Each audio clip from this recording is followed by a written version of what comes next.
Welcome to yoga সমাধান। আজ আমরা ডিসকাস করব যে পতঞ্জল যোগদর্শন সমাধিপাদের 8 নম্বর শ্লোক। 8 নম্বর শ্লোকে দেওয়া আছে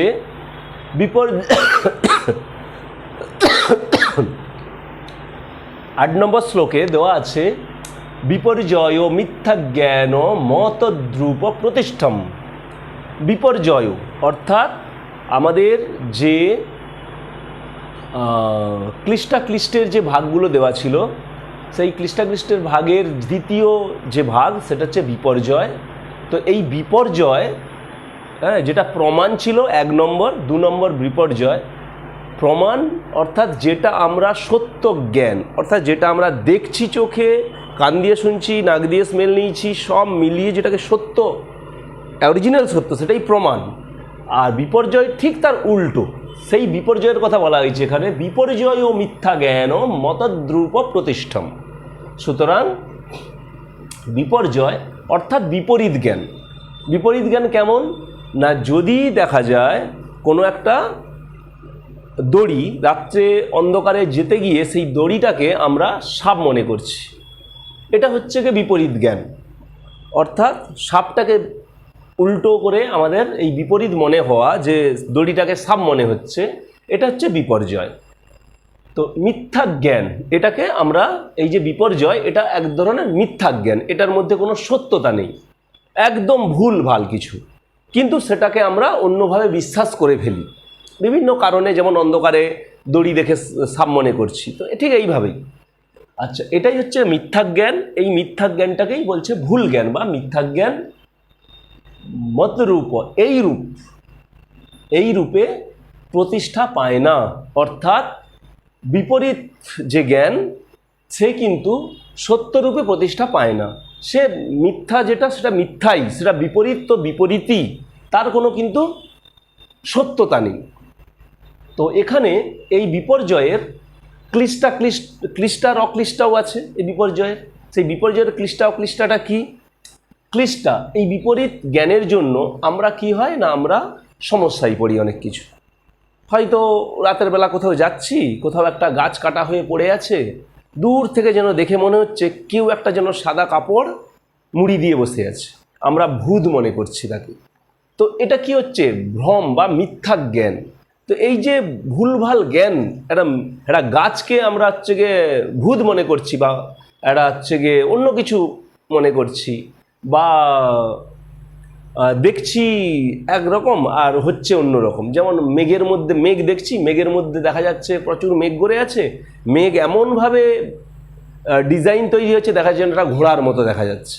তো এটা হচ্ছে কি, এটা মেঘ তার বিভিন্ন ভাবে সে রূপ নিতে গিয়ে ওটা ঘোড়ার মতো দেখতে হয়ে গেছে, তা বলে ওটা ঘোড়া নয়। তো ঠিক সেই রকমই বিপরীত, অর্থাৎ হচ্ছে গিয়ে একদমই উল্টোভাবে ভাবছি, যেটা অরিজিনাল ঘটনা সেইটা উল্টো করে ভাবা, এটা কিন্তু আমাদেরকে কষ্ট দেয়। ক্লিষ্টা অর্থাৎ কষ্ট দেয় আমাদেরকে, কেননা আমরা ভাবছিলাম কি ভূত ভেবে প্রচুর ভয় পাচ্ছি, যখন সাহস করে লাইট জেলে সামনে গিয়ে দেখলাম যা সেটা তো গাছ। তার মানে কি, এই যে ভয় পেলাম, কষ্ট পেলাম, তো এটাতে কি হচ্ছে, আমাদের এটা বিপর্যয় তৈরি করছে। এই বিপর্যয়টা আমাদের চেয়ে ক্লিষ্টা তৈরি দিচ্ছে, অর্থাৎ কষ্ট দিচ্ছে। আর অক্লিষ্টা, অনেক সময় এই মিথ্যা জ্ঞান আমাদের কিন্তু অনেক সময় অনেক ভালোও করে।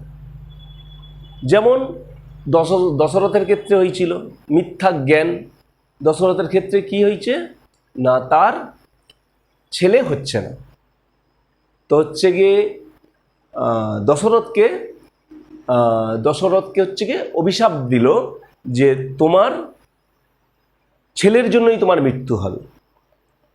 এই যে, বা তোমার স্ত্রীর জেদের জন্য তোমার মৃত্যু হবে। এই যে তার ছেলে হচ্ছিল না, কিন্তু একজন ঋষি তাকে শাপ দিল যে তোমার ছেলের জন্যই তোমার মৃত্যু হবে, কি তোমার স্ত্রীর জন্য তোমার মৃত্যু হবে। এই যে তাকে অভিশাপ সে পেল, সেটার কারণে কি হলো না, তার ছেলে হলো। ছেলে হতে হবে, ছেলে যদি না হয় তাহলে তার ছেলের জন্য তার মৃত্যু তৈরি হবে কি করে? তো এটা কি ছিল, একটা ছেলে হচ্ছিল না, সেই জায়গায় সে শুধুমাত্র ওই মিথ্যা, তার উপর যে এটা অভিশাপটা হলো, সেই অভিশাপের জন্য সে কি করলো না, তার ছেলে প্রাপ্ত হলো সে। তো এটা হচ্ছে কি ছিল, একটা মিথ্যা কন্ডিশন ছিল যে তার ছেলে হচ্ছিল না, সে প্রচণ্ড কষ্টে ছিল, সেইটাই তার কি হলো, শাপে বর হয়ে গেল। ছেলের দ্বারা তার মৃত্যু হবে, সেই কারণে তার ছেলে তো হলো, একটা নয় 4টে ছেলে হলো। তো এইগুলো হচ্ছে কি না বিপরীত।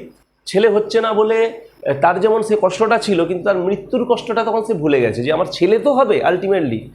তো তারপরেই রাম, লক্ষ্মণ, ভরত, শত্রুঘ্ন সবের জন্ম হলো। তো এইভাবেই কিন্তু মিথ্যা জ্ঞান, আবার এই বিপরীত জ্ঞান অনেক সময় মানুষের কিন্তু অক্লিষ্টাও তৈরি করে। এখানে আরও অনেক এক্সাম্পল আছে, যেমন একজন বিজনেসম্যান, সে বিজনেসে পুরোপুরি ক্ষতিগ্রস্ত হয়ে গেল। তো সেই ক্ষতিগ্রস্ত হওয়ার পর সে একটা জায়গায় বসে চিন্তা করছে। সেই জায়গায় একজন এলো, এসে বলছে কি সমস্যা।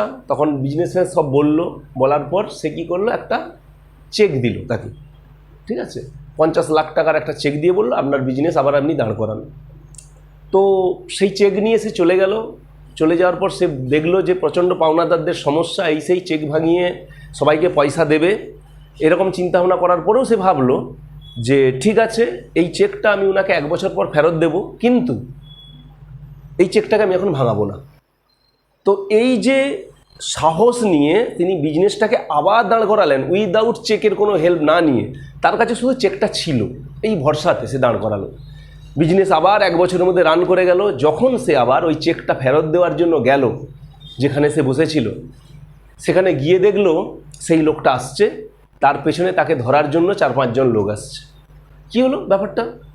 সেই লোকটা কাছে আসতে বাকি লোকগুলো বলছে যে হচ্ছে গিয়ে আপনার এ লোকটাকে আপনার ধরছেন কেন, ওনার জন্যই আমার ব্যবসা দাঁড়িয়ে গেল।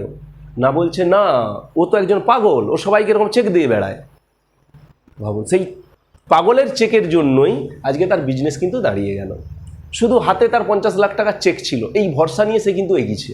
প্রচুর পাওনাদার ছিল, প্রচুর বিজনেস একদম নষ্ট হয়ে গেছিলো, সেই বিজনেস সে আবার ফিরে দাঁড় করে নিয়ে গেল শুধুমাত্র ভুল চেকের জন্য। তাহলে এটা কি ছিল? বিপরীত জ্ঞান। তাহলে বিপরীত বা মিথ্যে জ্ঞান নিয়ে কিন্তু সে বিজনেসে লাগলো, আলটিমেটলি সে সাকসেস পেয়ে গেল। তাহলে অনেক ক্ষেত্রে কি হয় না, এই বিপর্যয় বা এই মিথ্যা জ্ঞানও কিন্তু অনেক ক্ষেত্রে আমাদের হেল্প করে, বা এটা আমাদের অক্লিষ্টারও কাজ করে। ধন্যবাদ। আমরা এই 8 নম্বর শ্লোক থেকে এবারে আমরা 9 নম্বর শ্লোকে যাব। Thank you.